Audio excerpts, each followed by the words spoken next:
apesar de a gente tacitamente saber de tudo isso, a gente insiste em casar, né? Apesar de todos nós sabermos que uma história ela tem um tempo para poder existir, nós ainda buscamos e acreditamos em vários motivos para um casamento. Nós temos aí 1000 motivos para poder casar. Para começar, a gente tem de entender que o casamento ele nada mais é do que um jogo de conveniências que muda o tempo todo. Nós já tivemos todos os tipos de casamento ao longo da história. Casamentos por interesse, casamentos determinados por famílias, casamentos interpretados como amor eterno e a instituição do divórcio, que também muda a dinâmica dos casamentos.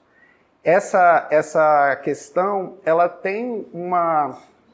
É como se existisse uma força arquetípica que determinasse, a depender da época, a depender da cultura na qual as pessoas estão inseridas, uma predominância de um modelo relacional que vai, de alguma forma, ser copiado, vai ser invejado, que as pessoas, de alguma forma, elas vão se afinar dentro dessa proposta e, a partir daquilo, elas vão encontrar naquele modelo de casamento um ideal de felicidade, de realização. No momento atual, nós podemos dizer que nós vivemos um modelo romântico ainda predominante, né? Mas um modelo romântico que já foi adulterado e que vem sendo, especialmente nessa época, adulterado. Nós ainda acreditamos num relacionamento baseado numa unicidade, né? No casamento para toda a vida.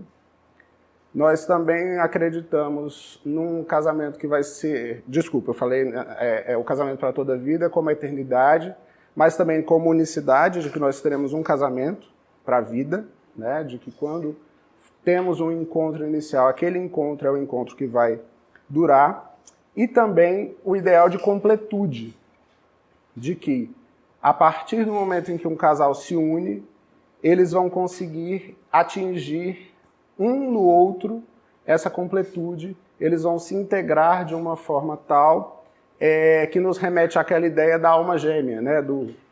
Da alma dividida em 2 corpos e que quando se encontram esses corpos, essa alma pode ser vivenciada de uma forma completa. Isso vem mudado. Uma das principais formas, um dos principais veículos de mudança para esse pensamento tem sido a rapidez das relações de hoje, a fugacidade das relações de hoje, mas no fundo esse ideal ele ainda não se dissolveu, tanto que se investe tanto em casamento.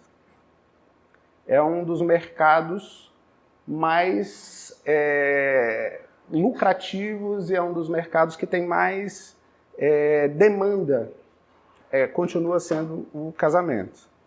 E o que se busca, de fato, no casamento é eternizar uma felicidade que foi ou idealizada ou que foi experimentada dentro da convivência daquele casal, né?